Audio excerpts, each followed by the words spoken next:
Bueno,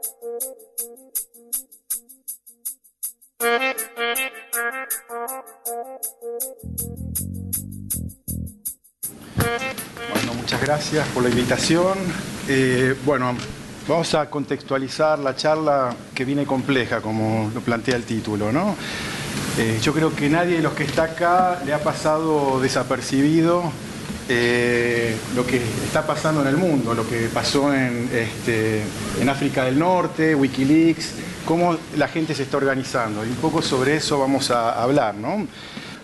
Bueno, o sea, lo que estoy planteando, no solo se está dando un fenómeno esperanzador, optimista, en el que la gente a través de distintas plataformas se coordina y se empieza a comunicar y se empieza a organizar, sino también se están dando una cantidad de fenómenos que, digamos, levantan ciertas alertas y que tienen que ver también con esa coordinación. Las crisis financieras, las caídas o aumentos en el precio de los commodities, el fenómeno del cambio climático, etc. Y en principio yo lo que quiero tratar es de construir qué es lo que está pasando, o sea, cuál es el sustrato, cuál es el orden complejo que se está generando y por qué nuestra visión normalizada, digamos, o estandarizada que tenemos del mundo no se corresponde con lo que hoy está pasando, ¿no? En principio, a través de los sistemas de comunicaciones, de las tecnologías, de las plataformas como Facebook, Twitter, la telefonía celular, la computación ubicua, si la podemos llamar de alguna manera, está despertando la posibilidad de que todos los seres, todas las personas se puedan conectar y puedan aglutinarse a través de gustos semejantes. El tema es, uno podría preguntarse, ¿qué es lo que hay en común, por ejemplo, en lo que está pasando en Internet, en la dinámica de un enjambre, la dinámica de los mercados, o el comportamiento de una manada, de un cardumen? ¿Qué es lo que, por ejemplo, qué hay en común entre todo esto con, por ejemplo, la organización de la memoria asociativa en una red neuronal, el tráfico urbano, los hormigueros y obviamente Internet? Lo que tienen en común es que son sistemas complejos o sistemas adaptativos complejos. O sea, es la emergencia de la complejidad. ¿Qué es eso? ¿De qué se trata? Bueno, un sistema complejo es un sistema extenso, desagregado, compuesto por múltiples componentes en interacción. El enjambre, el hormiguero, es la mejor imagen que uno podría tener de un sistema complejo. O sea, es un sistema que tiene componentes microscópicos o digamos, atomizados, que actúan de manera independiente a través de una determinada condición-acción y intercambian información, o sea, en función de los impulsos que reciben, intercambian materia, energía e información y pueden adaptar sus estados internos, ¿no?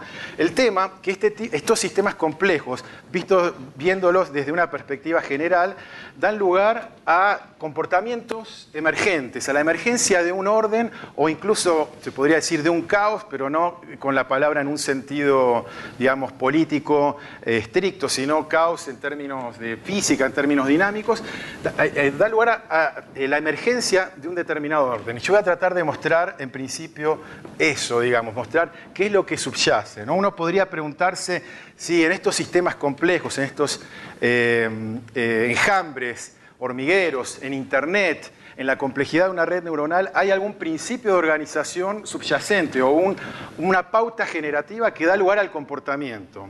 Y hacia allá voy a ir, ¿no? En principio, uno podría analizar, digamos, los sistemas reales, pero se puede basar también en lo que llaman toy models, en modelos de juguete que nos permiten descubrir cuáles son esas pautas generativas, cuáles, digamos, de una manera, en algún sentido reduccionista en términos individuales, pero compleja en términos de la agregación global, analizar lo que está pasando. Yo lo que voy a hacer es ahora mostrar 3 modelos en los que van a aparecer un comportamiento común y después voy a tratar de definir qué es lo que está pasando y relacionarlo con la realidad que hoy estamos viviendo a través de Internet, a través de las plataformas de conectividad, ¿no? Buenas tardes. Entonces tomemos un primer modelo, una primera metáfora. Una metáfora, o sea, el modelo que nos permite ver o interpretar o ver como una metáfora que después la podemos llevar a la realidad. Pensemos en una grilla, en un damero, o sea, una grilla cuadriculada, donde hay agentes. Y los agentes intercambian información de manera local, o sea, con sus vecinos cercanos. Y es un damero con sus 4 vecinos, ¿no? Entonces tenemos una grilla de agentes, los agentes pueden elegir entre 2 opciones. Pongámosle que es izquierda-derecha, blanco-negro, estar a favor o en contra de una causa. Solamente 2 opciones, por una hipótesis simplificadora. Y la idea es que cada uno de los agentes que vamos a ver, digamos, cambia su estado interno, su opinión, si se quiere. Estamos hablando de un modelito, una representación para ver la formación de opinión pública. Intercambia información y en función de cómo es el promedio de sus vecinos, va a definir su color, o sea, su opción. Si sus vecinos, la mayoría son de izquierda, si se quiere, él va, con una probabilidad alta, va a optar por ser de izquierda. Si son del color contrario, optará por la otra opción. El tema es que, claro, vamos a simular el libre albedrío de una manera simple, con lo que en física se llama un baño térmico. O sea, le vamos a poner un cierto ruido. O sea, el agente localmente va a definir su opción en función de seguir a sus vecinos, pero con una cierta probabilidad no. O sea, una probabilidad que se puede manejar y la podemos llamar como temperatura, si quieren, ¿no? Entonces, déjenme mostrarles muy rápidamente la simulación para que vean qué es lo que pasa, ¿no? Obviamente, si el baño térmico, si esa temperatura es muy alta, o sea, se da una situación totalmente aleatoria donde no hay ningún comportamiento emergente. Pero si bajamos el nivel de esta temperatura, que es el grado con el que el agente, cada nodito de esa cuadrícula, digamos, si reducimos ese ruido a un ruido cero, se empieza a dar una estructura donde el sistema se organiza casi de una manera, se va polarizando de una determinada manera y el sistema se congela. Sin embargo, lo que quiero decir acá es que existe un valor crítico, un valor un valor de ese ruido, de ese libre albedrío en combinación a prestarle atención a sus vecinos, que define una estructura extraña, una estructura que a lo largo del tiempo va a ir mutando. Ahora lo voy a mostrar bien en una serie, ¿no? Entonces, acá. Como decíamos recién, teníamos un fondo de ruido. Si esa temperatura, ese ruido era muy alto, se genera lo que yo llamo acá un anarco gas social, o sea, una nada. No hay una organización, es pura aleatoriedad, no hay una complejidad, no ocurre nada. O sea, digamos, no hay ninguna polarización, el 50% están a favor, el 50% en contra, pero es una oscilación caótica, no tiene ningún sentido. Obviamente, si ese valor de temperatura, ese ruido, ese libre albedrío que definíamos, está por debajo de un valor crítico, se genera una polarización y según la situación inicial, el sistema se va a congelar en determinadas situaciones. Va a haber un 30% negro, un 70% blanco, o irá cambiando según la situación inicial. Es como un mundo congelado, un mundo estático, ¿no? Sin embargo, si el valor de ese ruido tiene un valor determinado, se genera lo que en física se llama un estado crítico. Es una evolución en el borde del caos, donde a lo largo del tiempo se va dando una fluctuación que tiene características súper interesantes. Entre ellas es que todos los valores observables se comportan como power laws, leyes de potencias, ahora que tienen este tipo de comportamiento, y voy a sondear un poco más sobre esto en los modelos que voy a mostrar en un rato. Por ejemplo, la longitud de correlación, que es la medida estadística de cómo un nodito está la distancia en que afecta a los demás, en el valor crítico, en ese valor de temperatura, digamos, de ruido, en un valor determinado de ruido, se hace infinito. O sea que todo el sistema está como multiconectado en algún sentido, ¿no? Pero lo importante es que tiene un comportamiento extraño, un comportamiento estadístico que se llama Power Law, y ahora vamos a ir a profundizarlo. Para profundizarlo, déjenme mostrarles rápidamente otro modelo que yo lo defino como, en forma, digamos, extrema, un modelo de opinión pública, ¿no? Pensemos en una pila de arena, o sea, agarramos un balde de arena, lo llenamos con arena, lo soltamos y se genera una pila. Si uno va tirando un granito, se van generando avalanchas De eso se trata este modelo. Entonces, consideremos una grilla, como decíamos recién, una simplificación, una grilla de agentes, de nodos, que realizan ciertas interacciones. Esos nodos van acumulando un cierto nivel de ansiedad, o sea, como que en su memoria van acumulando un cierto nivel de intranquilidad. Cuando la intranquilidad llega a un nivel umbral, la derraman en sus vecinos, ¿no?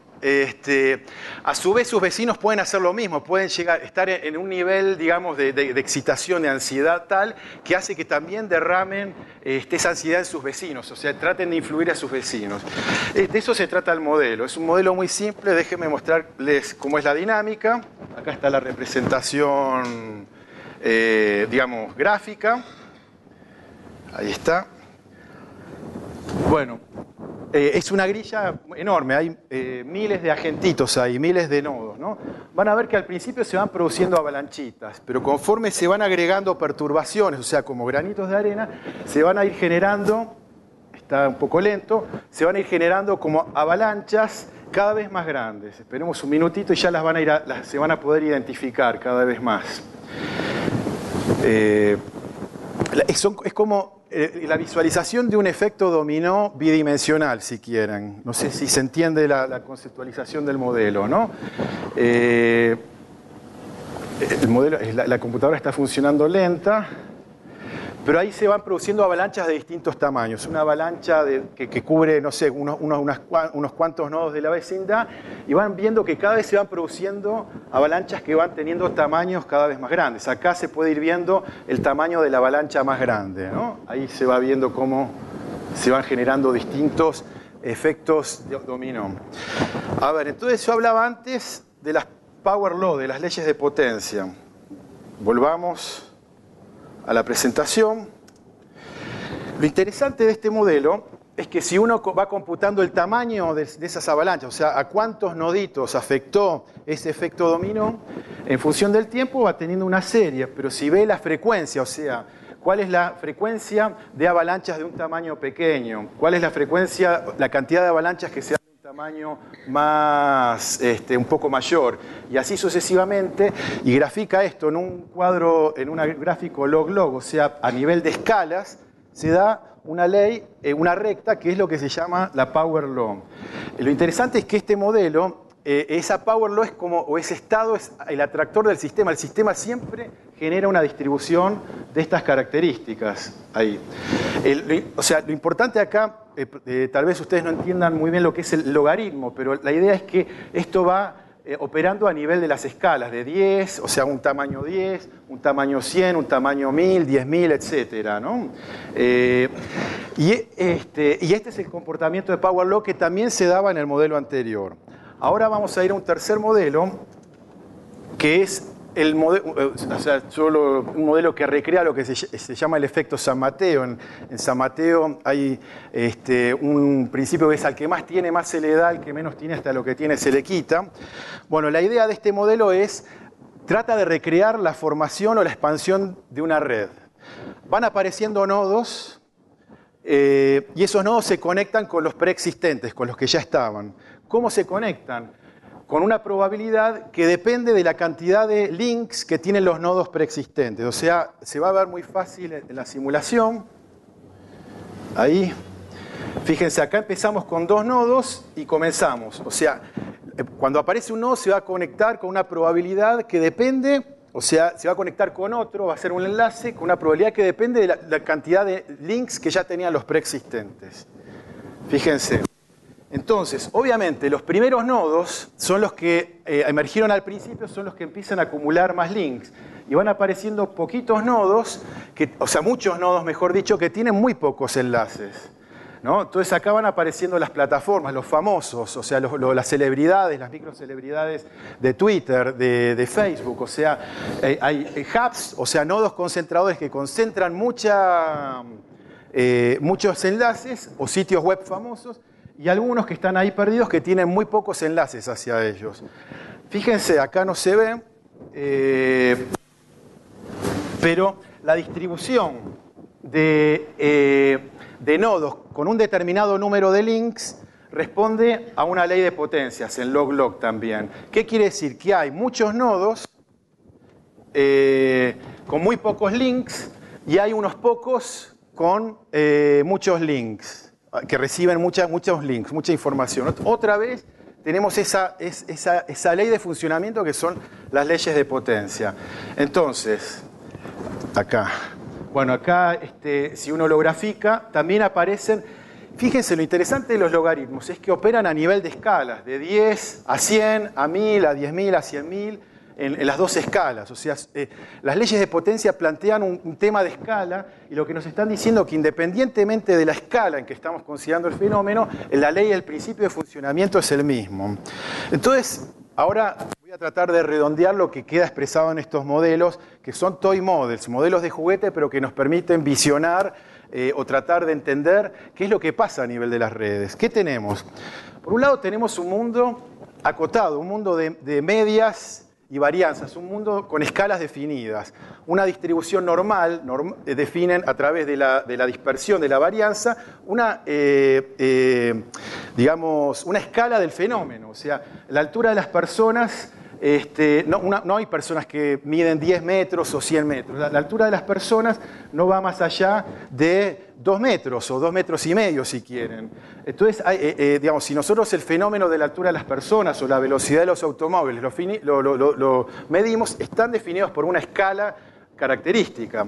Sin embargo, los fenómenos de las redes, da lugar, uno lo podría pensar, un mundo acotado, un mundo mecánico, un mundo que se puede eficientizar, digamos, acotando esas medias, esa dispersión que tiene el fenómeno, un mundo más bien predecible. Y en general, por ejemplo, los modelos económicos tienden a utilizar la función gaussiana, la famosa campana de Gauss, como un fenómeno, digamos, el término de error sobre el cual se trabajan los modelos, eso especialmente en los modelos económicos. Sin embargo, como lo mostré así muy de juguete, muy rápidamente, hay fenómenos que son libres de escala, o sea, que independientemente de la escala, o sea de 1000, 10.000, 100.000, 1.000.000, la frecuencia de esos eventos se da independientemente de la escala, como pasa con muchos fenómenos. El ejemplo básico para entender los fenómenos libres de escala son los fractales, o sea, que operan igual a nivel macro, y si uno va haciendo un zoom hacia lo micro, es la misma ley de funcionamiento, ¿no? Bueno, fenómenos libres de escala hay en un montón de cuestiones, ¿no? O sea, ya sea cuestiones físicas como la distribución de terremotos, la frecuencia, la distribución del ingreso, la distribución de la población, la frecuencia de palabras, las citas, la cantidad de visitas a un sitio web, etc. O sea, aparecen, siempre que estamos hablando de complejidad van a aparecer este tipo de distribuciones.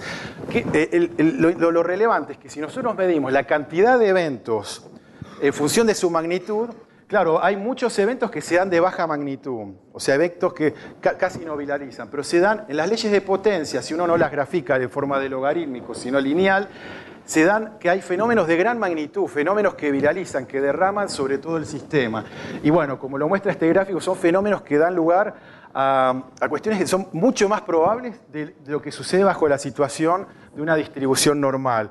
Lo que Nicolás Taleb llamaba la generación de cisnes negros, ¿no? Entonces, las Power Law son es la arquitectura sobre la cual se construye la complejidad. Para terminar, entonces, nosotros construimos un mundo moderno acotado, basado en la normalización, en el disciplinamiento, en acotar los fenómenos y tratar de controlarlos, en reducir la dispersión, etc. Vino la posmodernidad, el fin de los metarrelatos, vino el relativismo, el vale todo, eso es como el ruido.